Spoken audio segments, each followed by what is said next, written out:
好，那么吴佩益说陈玉珍脱衣求碰瓷，那陈玉珍说我那天有穿衬衫，不是因为他说他只穿个内衣加个外套，这太不尊重立法院了。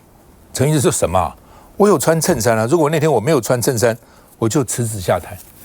可以调出来看到底我有没有穿衬衫所以呢，陈玉珍到法院告吴佩益，求偿150万而且是说碰瓷呢是大陆的用语，你们用大陆用语呢？什么碰瓷呢？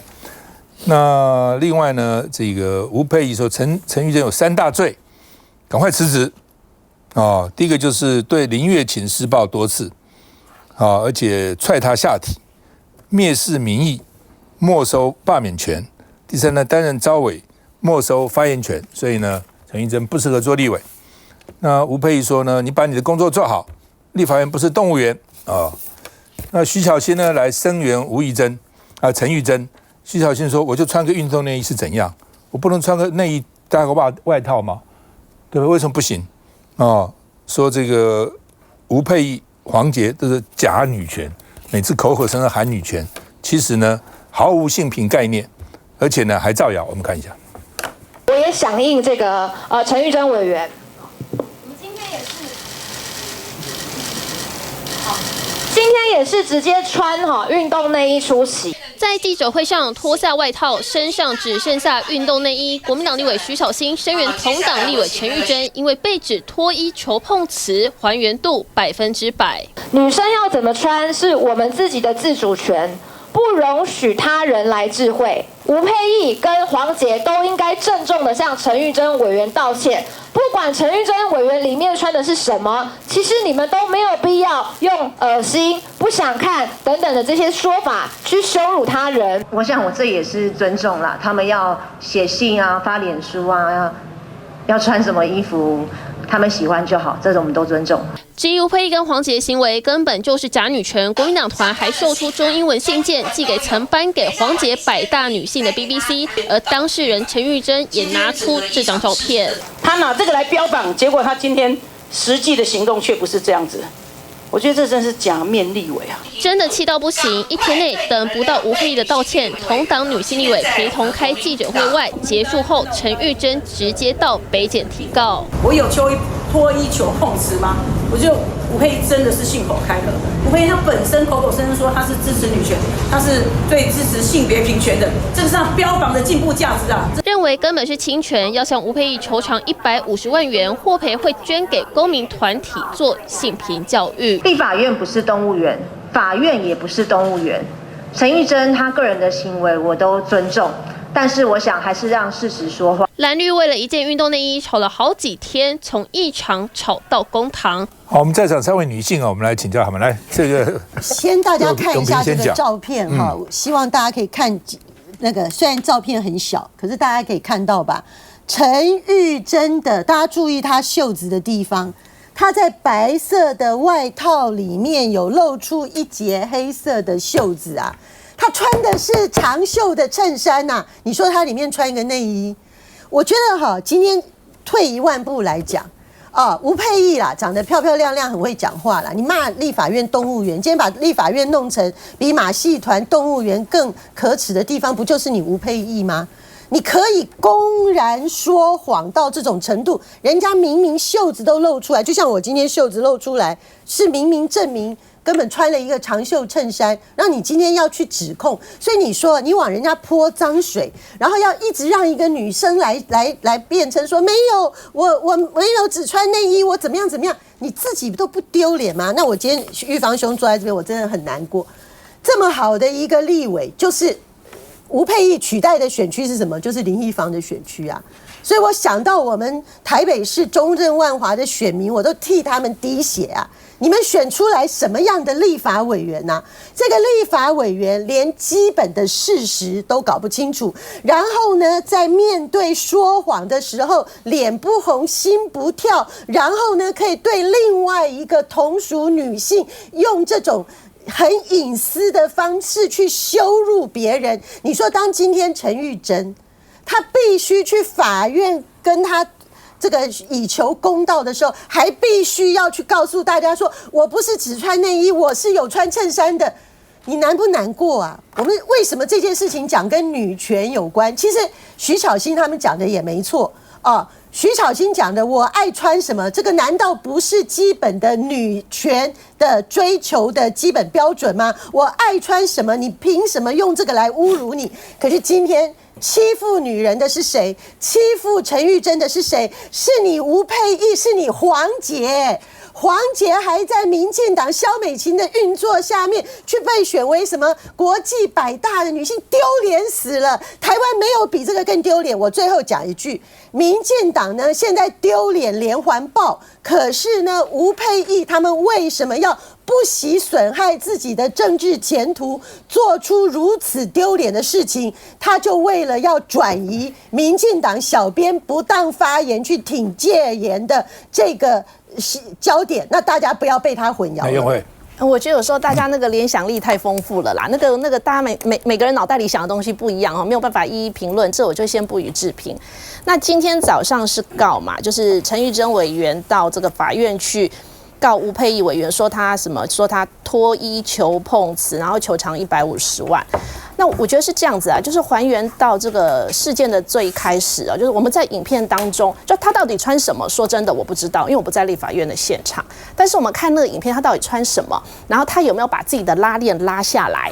那有没有露出就是运动内衣之外的胸前跟这个内衣下方的肌肤？哈。那我觉得我是有看到的，起码在影片当中确实是有的，而且不止一次。那这个有影片可以作证。那我们知道，在立法院攻防的现场，大家都在推挤，而且就是站在旁边而已，就贴在一起。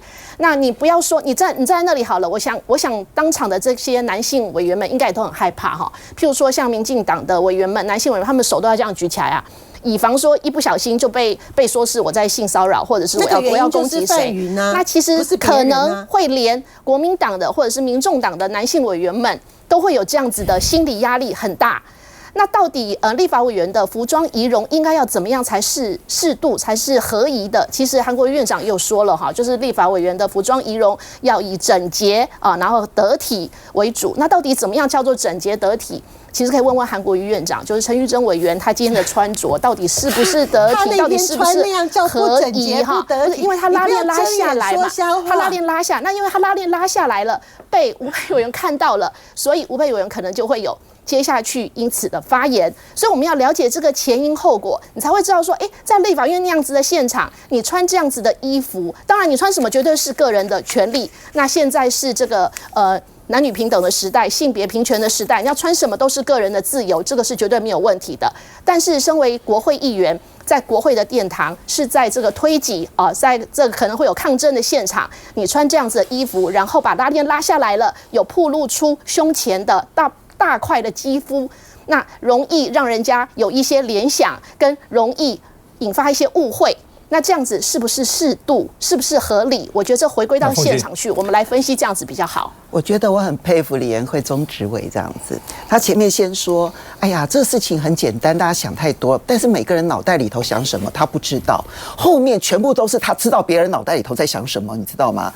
就是陈玉珍他为什么拉链会拉下来，其实这有各式各样的原因，他现场非常的乱，但是大家如果看画面就知道，他周边包围的全部都是国民党的立法委员。是怎样？他希望国民党的立法委员去性骚扰他吗？他的目的是如此吗？然后他可以去想象说，每一个男性立法委员脑袋里头想的是很担心碰到他。哇，他突然之间知道每一个男性立法委员脑袋里头想什么了耶。然后接着他就说，所以吴佩益说这个陈玉珍的行为在求碰瓷。请问一下，陈玉珍他有指控任何一个人碰到他了吗？整个事件里头没有发生，所以吴佩益也好，李延慧也好，他们很认真的去钻到别人的脑袋里头，然后告诉大家他们就是这么的邪恶，他们就是这么的害怕，然后告诉我们说他们说的是对的。请问一下，他们脑袋里头想什么，我们都知道了吗？今天陈玉珍他很不爽，他觉得你这件事情是污蔑他，因为他的行为很清楚很明白，他其实就是要捍卫那个议事场，就从头到尾非常单纯。那今天吴沛忆如果指责立法院像个动物园，我觉得大家算了，听他讲讲，因为动物园可能每一个人都会是被他指责的动物。那民进党党团不在乎也就算了，但是你点名陈玉珍的行为的话，那陈玉珍反对，他表达说我不是这样想的，我从头到尾没这么做，那有什么不对呢？那既然说每一个人穿什么都是每一个人的自由，那吴沛忆你在批评什么？休息一下再回来。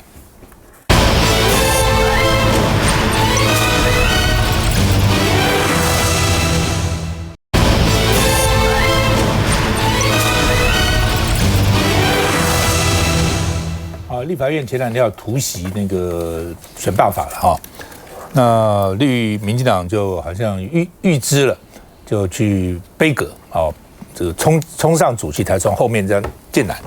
傅崑萁就彪骂吴思瑶跟议事人员了哈，他跟议事人员讲，叫你们把后门锁起来，你为什么不锁起来呢？那只有院长能出入啊，结果民进党委员从那边就这个冲进来，所以这个民进党就说哦骂议事人员，不该骂议事人员，反正就是吵架啊。那另外呢，柯建铭说，因为我不在，所以呢，傅崑萁又霸凌哦，花莲王，这花莲当王就还要变成台北王吗？哦，什么意思啊？哦，那王宏威说，这个柯建铭预告说，他们对选罢法要继续杯葛到底，啊，就奋战。王宏威就说呢，满足明年的大罢免潮而已。哦，那国民党现在大概他们提案2个了，一个是说，要跟总统、副总统选罢法一样，你真的要去联署啊、罢免，你要用身份证影本，而不能随便谁出个名字就说是我要赞成罢免。第二个呢，他们认为呢，这个门槛要提高，哦，罢免的票要比当选的票多，否则我10万票当选，7万票就会被罢免掉了哈。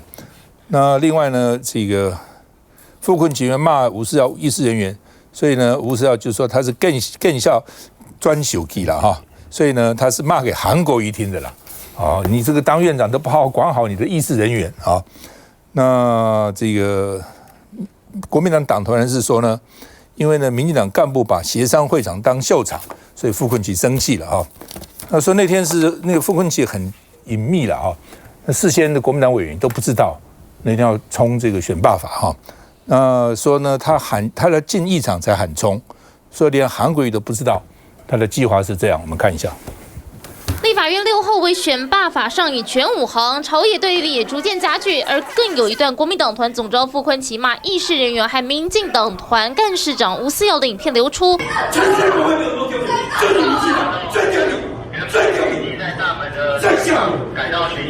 什么国会不能开会？这是最后一次，我们容忍民进党，人民不再容忍民进党。这个暴力相向的执政党。不过，因伤未出席的民进党团总召柯建铭就发文痛斥，说老柯不在，副总召就可以霸凌吴思瑶、韩国瑜、周万来吗？有没有搞错？他强调，一场后门，即便是戒严，也没有锁过门。副总召恐吓民进党说，忍耐到这次为止，下次是什么？难道是杀人放火吗？更痛批，难道现在花莲王变成台北王？而柯建铭也说了，13号周五的立法院院会选罢法依然是第一案，但民进党不会因恐吓、威胁、暴力行为而退却。那乞丐到底怎么回事？我先还原一下当天的这个现场。事实上，当天3个党对于选罢法的立场都是不大一样的。刚刚赵大哥讲的，就是在以后在罢免的时候，应该把这个身份证的正反面的影音本条放上去。这个一开始是台湾民众党提的。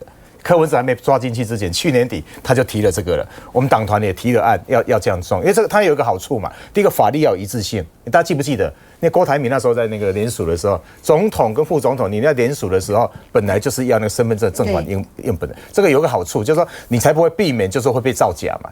另外，民进党上次有提案哦，只是他后来撤回去哦。民进党的提案是什么样子？他们也认为说造假很严重，你那个罢免随便去签一签，弄到后来哦，出现一堆那个什么，连那个往生者啊，都名字都被冒用了，所以他们自己提了个案子。这蔡玉仪啊，这个吴秉叡他们一共有21个立法委，民进党立法委，他们提出选罢法要修什么？要把这个身份证的发照的这个日期要填上去，这样你就很容易可以剔除嘛。你一看就知道说这个可能是人已经过世了，就剔掉了。然后那个他们的提案里面还特别强调说，这样发这个有这个好处，就是包括那个一些黑数，你要去查会比较好查。好，所以这两个提案，目前国民党那个提案里面，实际上老讲，我先跟他讲，国民党现在是他们有自己内部有在犹豫，就是说要不要把门槛要调高。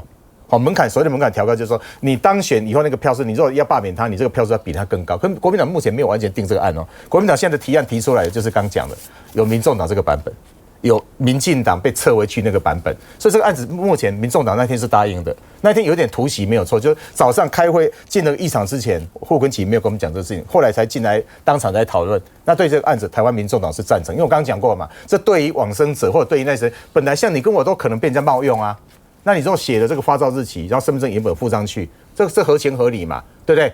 那所以我是觉得这个案子现在是蓝白都是支持，是有可能过。那天为什么会这么激烈？我觉得民进党不是只有在反对这个案子，第一个他们希望一个大罢免潮嘛，他们总统赢了，他们觉得很好啊，然后他现在立法院输了，3党不过半啊，一个兵的嘛，所以立法院他就希望说有一个大罢免潮。他们在那边在玩什么？至少要罢免9个人什么发那个9宫格的那个。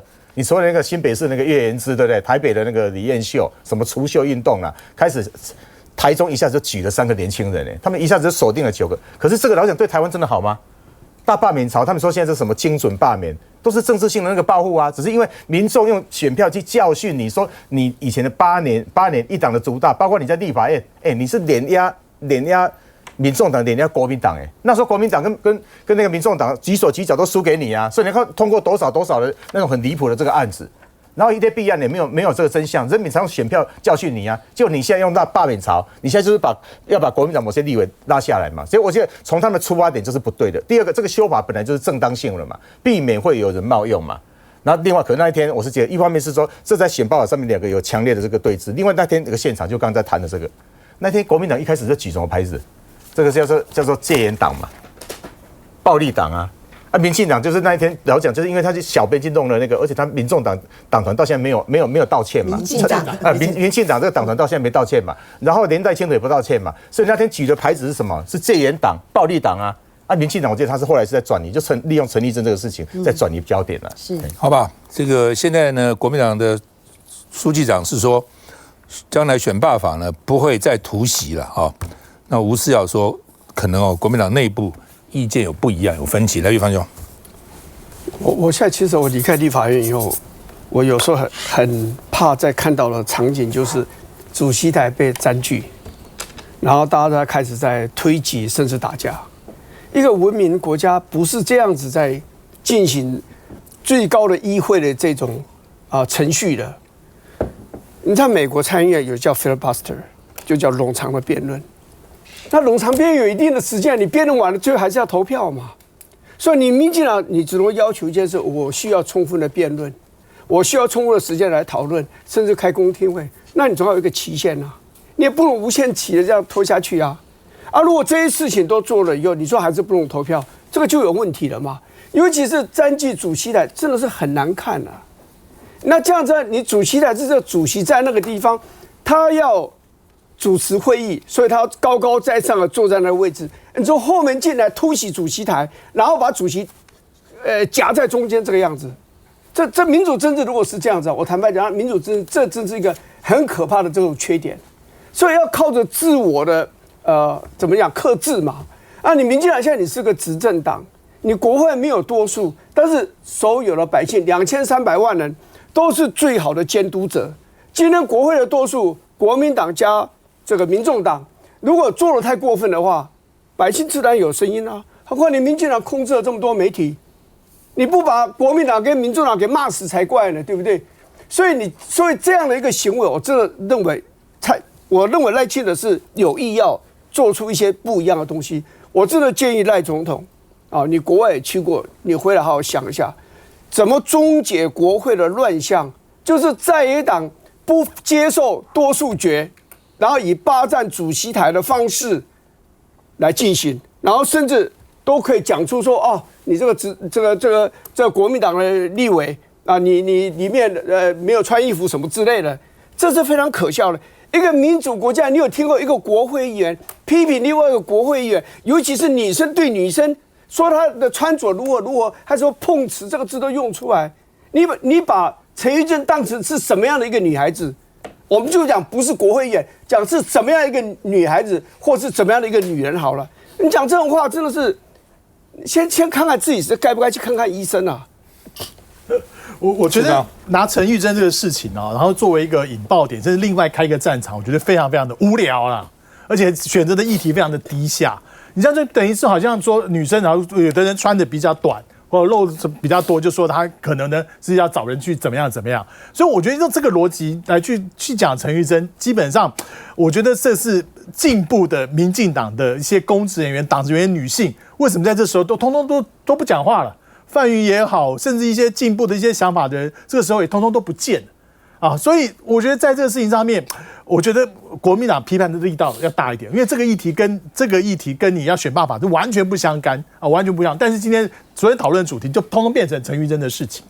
再来，我觉得像这个选办法的事情，像我个人觉得，我觉得复身份证很合理，因为我也知道很多人当初这些包括各式各样的这种罢免案，都是抄以前的一些档案资料，因为大家都会去把以前的资料去做 copy， 会做留底，然后呢，到有时候呢，就在为了充个人数的时候，就请义工朋友去按照笔记抄。那中选会是什么？就很多他就是对笔记嘛。如果对笔记看那个笔记接近的，他取中间就看看，只是把它剔除掉了。事实上也浪费很多查核人力啦，然后也出现很多幽灵人口。那我觉得附身份证其实 OK 啊。然后你像以前我们在做这个，不但是总统选举，还有我们的公民投票，那个时候也是有去做一些身份证上的一个查核的动作，所以我觉得把那个 SOP 的标准一致化，我觉得 OK。所以我觉得国民党跟民众党能不能就是有共识的地方先过，不要让大家的支持者觉得说好像每天都吵来吵去，也不知道在吵什么。因为现在大家已经对于真正议题已经感觉到非常的没有耐心，而且不想去了解，那感觉就是说每天就在吵。我觉得这个对于在野党来说也不是一件好事啦。所以我觉得就是能够过的部分就先过。那至于什么是不是要多一票等等，我觉得罢免看的是政治气氛、政治氛围。你看那个谢国良就是啊，当这个所有的法律也好、舆论也好，觉得谢国良是个无理取闹的时候，谢国良就是经济过关。基隆这次事先我知道有很多人作假了，那我就说奇怪了，选委会不在你市政府手下吗？你去抓不敢抓，算了，他抓了后会增加很多的纷扰，算了，都给你过了。休息一下再回来。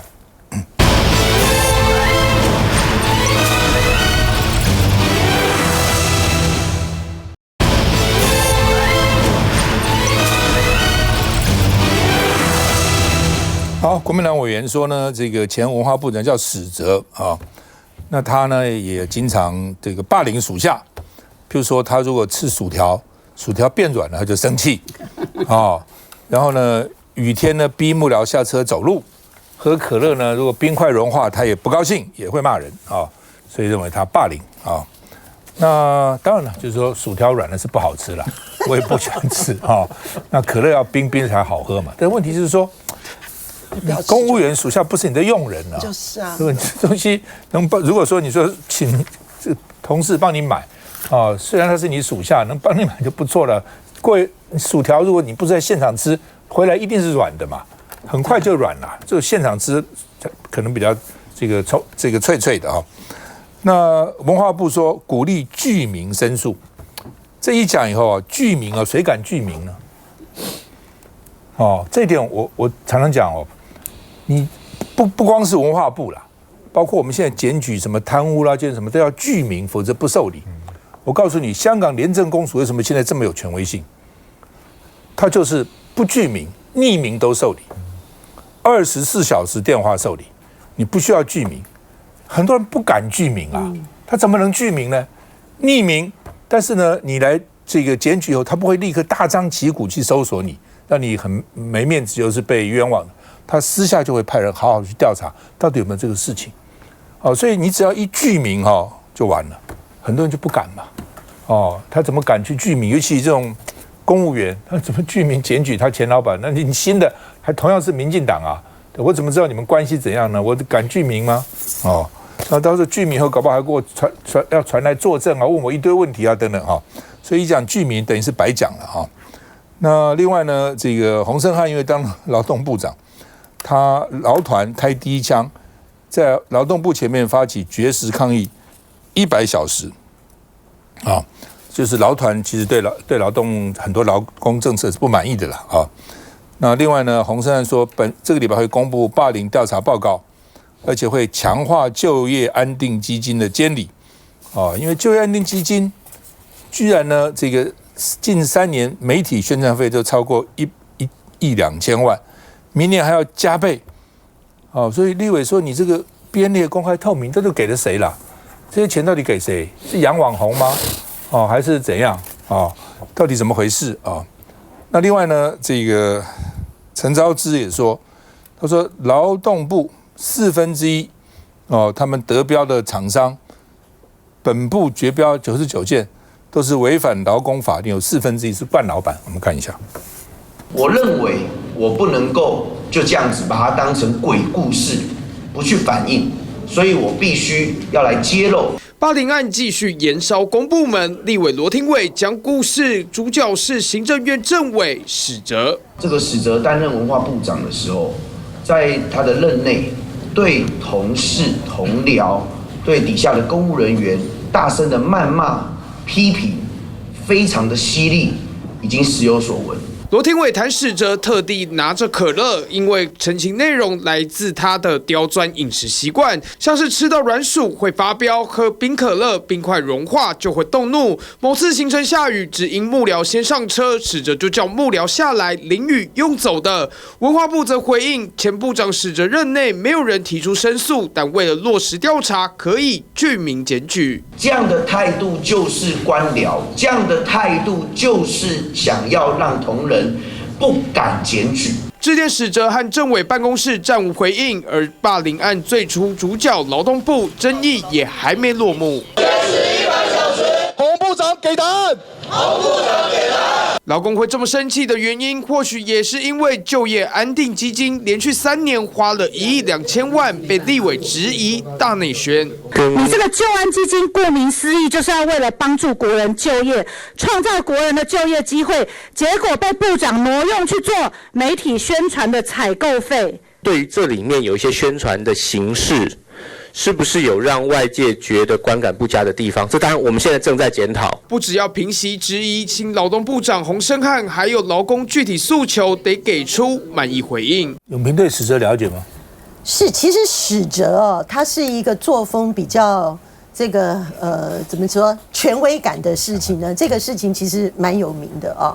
那我觉得文化部的部长小野就李远啊，他讲了一个话，他说：“以前为什么文化部的人员没有具名检举？刚才第一个赵先已经讲了，具名其实是需要很大勇气的。你知道这一次的劳动部那些员工后来不是那个有人公务员之死之后呢，就很多爆料嘛。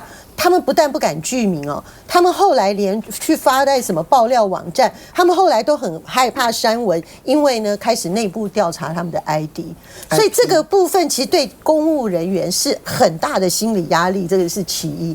其二，这次的公务人员的霸凌 Me Too 事件是怎么出来的？是死谏我讲真的。如果不是劳动部死了一个无姓公务人员，这事情大家敢讲吗？敢出来吗？因为官大一级压死人啊！你去跟他对干，你说他不买你的那个薯条软了，你去跟你老板反映看看，你下次就立刻被调走。你要不然不被调走，你如果是主管级的，你就会被调非主管级，要不然就把你冷冻，要不然就让你的生活更困难。所以对公务人员这个特殊族群体系的部分，当然是现在大家看到有机会全面性的整理的时候，事情才会出来嘛。那为什么敢跟民意代表讲？因为民意代表没有要求这个具名啊，甚至民意代表还会保护你，还会不让你的身份被曝光。对不对？所以这个对整个这个生态来讲，我觉得刚才赵先生讲的太对了。我觉得哪一个首长现在要求具名的这个人，就是有心要包庇的。好，那我现在来补一下，说为什么刚才在讲陈玉珍的事件呢？我从吴佩益我要讲到黄捷，因为呢大家可能不知道，在吴佩益用那种非常没有道理的方式去攻击这个陈玉珍之后呢，黄捷竟然发了一个脸书骂用那个吴佩益的逻辑，然后去骂陈玉珍，说他觉得很恶心。那我在这里必须讲，好。陈玉珍的事情，你黄捷跟吴佩益用人家的衣着这样子去处理事情，然后讲那么难听的话，那你自己黄捷当初怎么选举的？我相信媒体呢还有很多的资料，当初自己在选举期间穿得很暴露，专门要找猪哥票的人是谁？不就是你黄捷吗？你自己可以做这种行径，然后你今天去在立法院去跟风，然后去骂一个莫须有的罪名挂在陈玉珍的头上，你做得出来这种事吗？那我觉得大家真的是把事情一直衍生，就偏离了原来事情发生的这个现场。那我刚刚其实已经讲过了，那个现场的过程就是在推挤当中，然后我们要第一个关注的就是说，因为其实吴佩益委员和黄捷委员，我相信他们的立场一定都是一样的，就是穿着是个人的自由，只是说政治人物、国会议员的穿着可受公平，在议场在人多推挤的状况之下，你把拉链拉下来，然后露出运动内衣，这样是不是合宜？这个大家也都可以来讨论。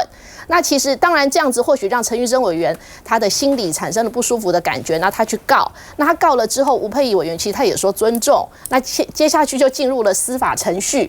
那刚刚也有其他的来宾讲到说，其实不应该在这件事上浪费太多的媒体资源，不要花到力气讨论，因为我们还有更多更重要的议题，这些我都非常认同哦。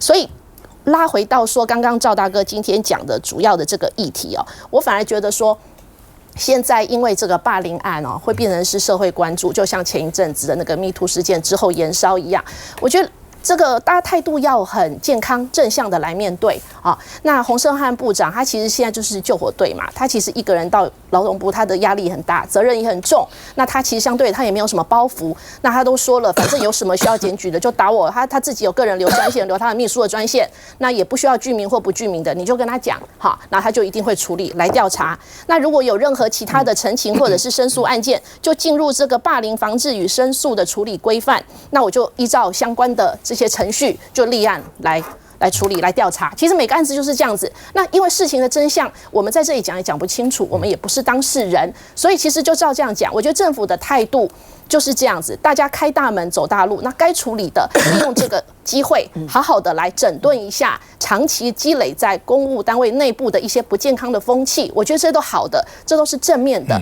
那也请就社会大众给大家一点时间，给政府一点时间跟信心。现在各个机关霸凌事情真的很多，像那个滚雪球越滚越大。可是赵大哥刚刚提醒那个很重要，就是吹哨者的身份一定不能暴露，这是非常重要。所以你看，你看我已经执行过几次，我们在开记者会的，连开记者会的时候，不要说是吹哨者或者被霸凌者，连那个去霸凌的人名字或者什么那个都是不会出现的，因为你一定要保护到他。你看那天我们这个有位那个国立体育大学那个学生，他鼓起勇气，他吹哨者已经离开学校的，他愿意站出来，他还都必须戴着口罩，你看讲话声音都还是发抖的。那个老讲是多大的一个压力，所以我们现在在吹哨者保护法。现在这个包括我今天我都问了洪胜汉，从上礼拜我就问他说，你警这里卫星，你对这个法还算是比较正面去看的。你现在为什么当了立法当了这个部长之后得退路？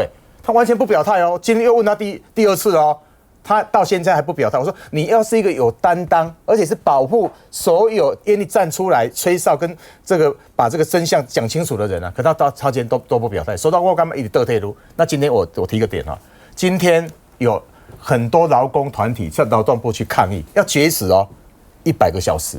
他们绝食什么事情？以往金麦啊，新的因为以前的劳动部没有做好事情，导致一条人命。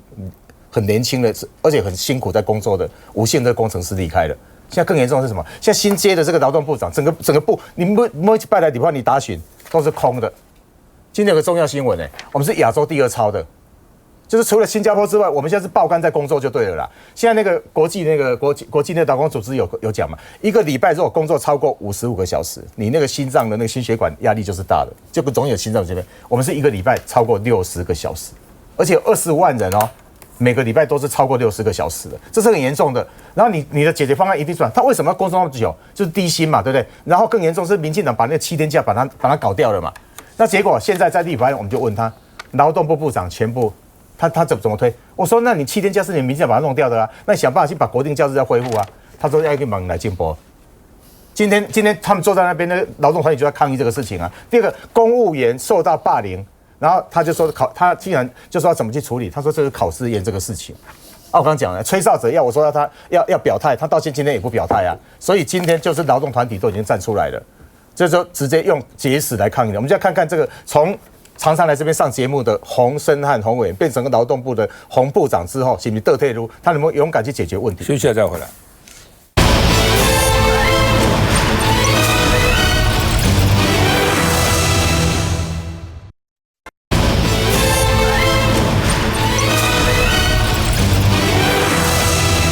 好，今天内湖发生一件事情哦，很震惊这个新闻，震惊社会哈，就是有一对母女，哦，他有个儿子啦，那儿子在外面工作回来以后，发觉怎么回事啊？叫妈妈，妈妈不应；叫这个妹妹还是姐姐也不回，两个人都在家里死了，自杀了。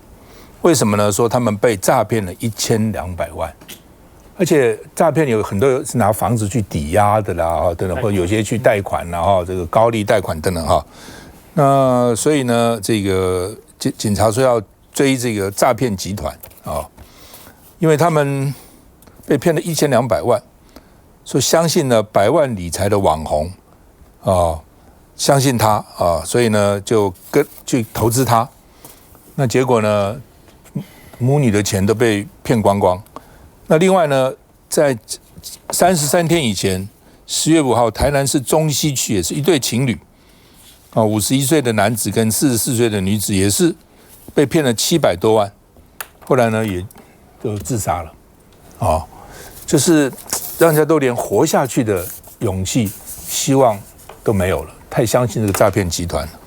那当然了，说这个母女呢曾经打电话向警方报案。承办的警员姓刘，嘲讽说啊，新闻都报这么久了，这个诈骗集团，你还会被骗呢？意思就是说你有够笨啊，被骗怪谁啊？叫我们去查，我们去查谁啊？今天你被诈骗去报案，哦，他承认后还会笑你，说你这个案子这么小，你报什么？我告诉你，之前被诈骗谁都是很大咖的，也被骗了。哦，那而且问说你怎么不去死一死？说这个变成压垮骆驼的最后一根稻草。但我不敢相信这是一个真的新闻啊！远景会这样讲吗？远景有可能是说，哎呀，这么简单的事情你还被骗？有哦，因为我们以前曾经诈骗啊，被人家网络入侵了，我们去警察局报案，他们说我还请了议员带去哦，我说追不回来的啦。你之前啊，这是比你大多了，都追不回来的啦。你当然报可以了，什么 IP 都在国外啊，什么反正扯半天了哦。不过果然后来也没破嘛。那他们有一个叫做打诈仪表板哦，上个月11月有18204件报案了，很多还没有报了，很多黑数了，被骗了就算了哈，自己都要觉得自己很丢脸啊，或是觉得报也没什么用了。或是钱也许不是那么多了，每个人情况不同。那这18000损失多少钱？被骗了126亿7594万哦。所以大家就把这个跟这个陈梅惠的死又连在一起了。说这个陈梅惠很厉害，他一个人就能够这个冻结，因为他冻结93亿的诈骗集团的这个虚拟货币哈。那突然怎么好了？晚上被传，然后呢就被撞死了。大家认为死因也不单纯了。我们看一下，救护车抵达现场，随后警方也赶来。就在台北市内湖科技园区附近的一处民宅，8号发生双尸命案，母女2人被家人发现时已经死亡。我就看到伊拢笑眯眯啊，因为伊甲我足熟啊。最近我喊你看伊啊，我唔知伊前6、7月就安尼啊。最近我想有看伊站查囝找，我是唔知啥物代志啊。我想讲奇怪，他拢免上班，我是无去甲问啊这啦。警方调查，55岁的妈妈跟儿女同住。7号儿子回家时，发现卧房被上锁，打开一看才发现妈妈跟29岁的姐姐已经没有生命迹象。但警方也查出妈妈曾经报案遇上假投资诈骗，下载诈团制作的投资 App， 用面交汇款转账被骗走了1200多万，房屋也抵押了170万。现场更留有遗书，痛批诈骗集团谋财害命。根据了解，妈妈就在家附近的便当店上班，已经大约10年的时间。不过她从上个月底就请假，只说自己心情不好。之后呢，人再也没有出现，同事也没想到是发生憾事。调查发现，女儿也有在工作，但怎么会一起了结生命？也不排除她有参与投资的过程，只是在第一时间，警方似乎想直接定调成单纯的轻生事故。如果不仔细追查，被诈骗集团恐吓逼迫的被害人，恐怕只会更多。这样的事情啊，就层出不穷啊。那我觉得政府什么打诈仪表板，我是觉得非常的无聊，而且没有毫无意义。你就告诉我们说，上个月要被骗金额又创新高，又如何呢？你政府有没有拿出办法？那另外，如果是远景这样的话，我明天会去查一下。就说第一个，远景接受这些报案要有同理心啊。报案是一定会有录音的，对，可以听一下。然后相关的笔录等等啊，它真是在进去的影像哦都有。那我想明天我要去问一下台北市警察局这个案子要怎么处理。那也许有一些远景看到这些案子，也许看多了。见怪不怪，那也许讲话也许就没那么有分寸，但是要站在同理心，每个人不管是诈骗1万块还是1000块，那种被骗的感觉很糟糕。来，这个凤馨，那个仪表板哦，是现在的警政署长上任之后呢所设的，他本来想要是提醒警察同仁能够办就尽量的办哦，这样。那现在呢是每一天都有数字，每一天这还是警察局立案的4到6亿。每一天，你算看看，一年是多少钱？1500亿。所以这是一个很庞大的数字，而且这还是立案的。那没有报案的人呢？那没有立案的人，可能因为警员的态度如何，然后因此没有立案的人呢？那你就可以发现说，这个诈骗集团谋财害命的问题有多么的严重。现在的关键在于哦，其实你现在报案之后呢，警察其实在后面拼命的追赶，他就追得很痛苦。关键点还是在源头，那是在源头这件事情，抒发部到底给我们做了什么？这才是问题。杨慧。好，我来补充一下，就是讲到那个打诈仪表板，其实我觉得它在民间普遍的反应是正面的啦，我听到正面的居多。主要就是说，它给民众一个参考的对照，就是说，我们到底现在打诈的情况，然后有多少案件？那当然，从最近的数字看起来是有在上升。那后来我也有去询问了，那其实案件上升是这样子，过去我们会有一些黑数，像刚刚来宾有提到的，或者是有一些其实没有成案的。那现在呢是放松。就放宽它的标准，只要是疑似诈骗的，都尽量让它进来。那就算数字丑，我知道政府的想法就是数字难看也没关系，尽量让它凸显出来这个诈骗的严重性，然后给我们警察单位或相关单位更大的压力哦，希望来去办案。